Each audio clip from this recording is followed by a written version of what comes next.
पहले गेहूं की फसल में भारी नुकसान, फिर गाय को लंपी स्किन डिजीज ने घेरा और अब SRBSG वायरस अन्नदाताओं को बर्बाद करने का कार्य कर रहा है। ऐसा हम इसीलिए कह रहे हैं क्योंकि इस वायरस के कारण खेतों में पकी फसलें बर्बाद हो रही हैं। बता दें कि इस वायरस की वजह से कुछ ही दिनों में खड़ी फसल नष्ट हो जाती है, लेकिन अब तक इस बीमारी का कृषि वैज्ञानिकों के पास कोई संभव इलाज नहीं पहुँचा है।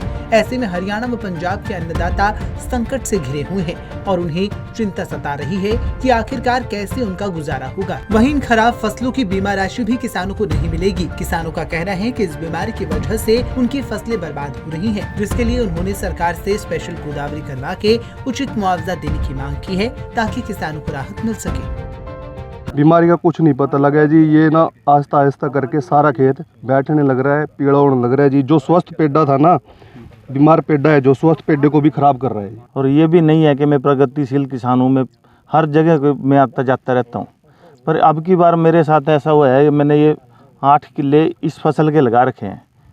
666 बीज है। ये पिछली बार भी मेरे पास था, पिछली बार मैं पंजाब से लेके आया था इसको, पिछली बार मेरे पे अच्छा निकला था। उसी की बदौलत मैंने इसको आगे बढ़ाया और आगे बढ़ाने के चक्कर में मेरे कभी पता नहीं क्या बीमारी इसमें आई क्या नहीं आई, इसको बीमारी का ही नहीं पता लगता। मैंने 1-2 को बुलाया, वो बोलते BLB है ये। मैंने इसमें BLB की दवाई डलवा दी। उसके बाद फिर इसको पता लगा भाई ये ठीक नहीं है, मैंने इसमें ड्यूपॉन्ट वाली फर्टेरा भी डलवाई और वो दूसरी किसी एक और ने बोल दी वो भी डलवा दी। तो मेरे को इसमें यही समझ नहीं आया भाई मेरे इसमें खेत में क्या है। मैं इस खेत की बाई करना चाहता था, मैं इस करके रुक रहा हूँ कि प्रशासन की तरफ से कोई अधिकारी आए, इसको कल देख के भी जाए। कल आए भी थे वो सिर्फ एक पेड्डा पाड़ के ले गए मेरे को, उन्होंने मेरे साथ कोई बात नहीं करे। एक पेपर ले रहे थे मेरे से, वो साइन करा के ले गए। सर मैंने 131 धान 2 किलो में लगाई हुई थी, बाकी तो मैंने 26 लगाई हुई थी। 2 किलो में सर मेरे धान का छोटा बड़ा पड़ा होने की वजह से ना सर सारी ख़राब हो चुकी है। उसके लिए मैंने सर बार बार कंप्लेन भी की है, तो आप सर मेरी सुनते नहीं है कोई भी। वो बोलते हैं कि ये कीट प्रकोप में आती नहीं है ये वो। तो सर मेरी फसल मेरा ब्यौरा जो साइट है सर, उस पर एक ऑप्शन दिया हुआ है इन्होंने कि फसल की क्षतिपूर्ण की सूचना। सर उसमें जो लास्ट ऑप्शन आता है वो कीट प्रकोप का आता है, तो ये उसको भी मना कर रहे हैं सर कि कीट का प्रकोप से हम देखते नहीं हैं। सर जो फसल बीमा है हमारा लगातार 4-5 साल से फसल बीमा अपने आप कट जाता है सर।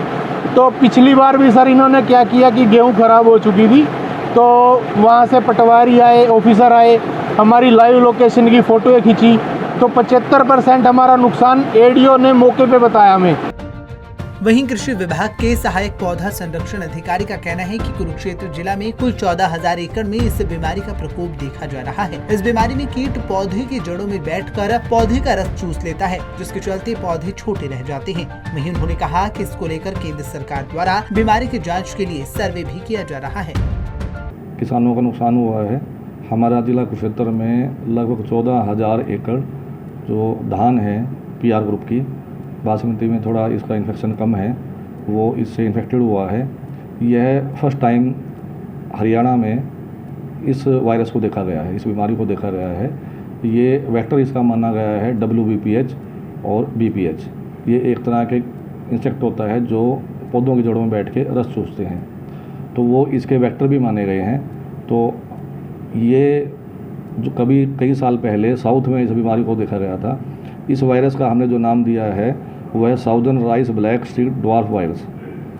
यह साउथ में ही देखने को मिलता था। फर्स्ट टाइम जो हमारा नोटिस हुआ है इस बार हरियाणा में नोटिस हुआ है, और क्षेत्र के साथ साथ इसने जो नुकसान किया है करनाल और अम्बाला में ज़्यादा नुकसान किया, हमसे भी ज़्यादा नुकसान किया।